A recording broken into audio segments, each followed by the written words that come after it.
안녕하십니까. 광주대학교 이용교 교수입니다. 오늘 강의는 지역사회보장협의체위원이 알아야 할 복지상식입니다. 물론 지역사회협의체위원뿐만 아니라 시민들이 두루 알고 활용하면 좋겠다, 이런 생각입니다.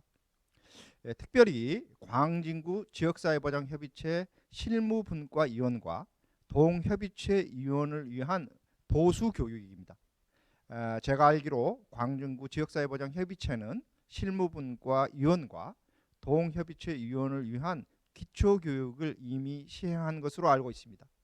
따라서 이번 보수교육을 통해서 복지상식을 늘려서 사각지대 해소에 좀 더 역점을 두셨으면 합니다. 또한 어려운 이웃을 도울 때 많은 분들이 복지급여를 알려주고 본인이 신청해야 된다는 것까지 알려드리지 못하는 경우가 많습니다. 대한민국의 시민들이 시군구나 읍면동에 신청하면 받을 수 있는 복지급여가 360가지 있는데 대부분 본인이나 가족이 신청할 때만 받을 수 있는 구조입니다. 많은 분들은 어려우면 정부가 혹은 공공기관이 알아서 도와줄 것이다 라고 생각하기가 쉬운데, 알아서 도와주는 것이 아니라 신청한 사람 중에서 도와주는 경우가 많습니다. 물론 노숙인과 같이 또 극단적인 상황에 있는 분들은 공공기관이 알아서 도와주기도 하지만 보통의 복지급여, 긴급복지, 국민기초생활보장, 기초연금 등 우리가 흔히 말하는 수많은 복지급여는 신청한 사람에게 줄지 말지를 결정해서 주는 그런 구조로 되어 있다는 것을 기억해 주시기 바랍니다. 또한 우리 헌법은 모든 국민이 인간다운 생활을 할 권리를 누릴 수 있다, 이렇게 되어 있습니다.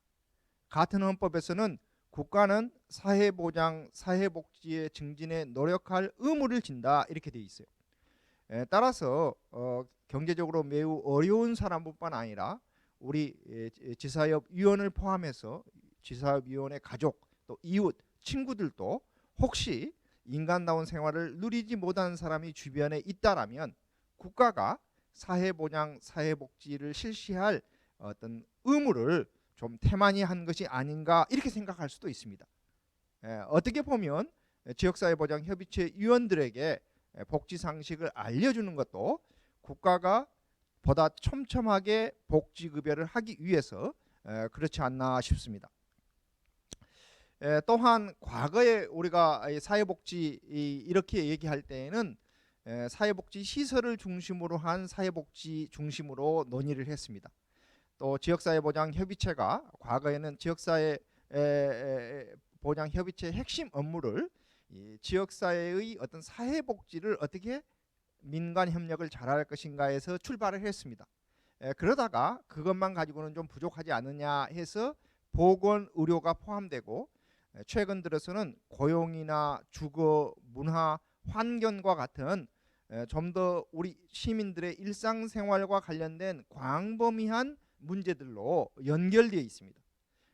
따라서 저는 여러분들이 전통적인 사회복지뿐만 아니라 보건의료, 고용, 주거, 문화, 환경 등을 서로 잘 연결시켜서 사람들이 보다 인간다운 생활을 할 수 있도록 여러분들이 좋은 복지 정보를 제공해주고, 또 어려운 일이 있을 때 함께 도와서 지역사회를 복지 공동체를 이루는 것이 우리들의 사명이 아닐까 싶습니다. 그런데 어려운 이웃을 도울 때 어떻게 도우면 좋을지에 대해서 저는 우리가 좀 방법의 전환이 필요하다고 봅니다. 저는 어려운 이웃이 생기면 행정복지센터로 가보세요, 혹은 구청으로 연락해 보세요, 이렇게 안내하시지 말고 이제는 핸드폰 꺼내 보세요, 119로 전화해 보세요, 이렇게 안내해 주셨으면 좋겠습니다. 이건 마치 우리 지역에 응급 환자가 생겼다든지 또 화재가 났다든지 그러면 아무리 소방서가 5분 거리에 있다 하더라도 우리가 소방서에 뛰어가서 불이 났습니다, 이렇게 신고하는 것이 아니라 전화로 119를 눌러서 불이 났습니다, 이렇게 신고를 하지 않습니까? 마찬가지로 어려운 사람이 생기면 119로 전화를 해서 어려운 상황에 처해 있으니 누가 와서 도와주시기 바랍니다. 이렇게 전화를 하시는 것이 중요합니다. 왜냐하면 우리가 뭐 행정복지센터를 찾아가거나 시군구청으로 찾아가려면 공무원이 주로 근무하는 시간대에 찾아가야 되고 또 주말에는 대부분의 공무원들이 쉬지 않습니까? 그런데 129는 365일 하루 24시간 계속 가동되는 전화입니다. 그런데 전화를 걸 때 두 가지를 주의해 주셔야 됩니다. 하나는 우리 위원님들이 선건직에 자기 전화로 전화를 하면 나중에 구청이나 담당 공무원으로부터 전화가 올 때 여러분에게 전화가 오게 될 것입니다. 그러면 번거롭기 때문에 그 도움을 받아야 할 사람의 전화로 전화를 해주시기 바랍니다.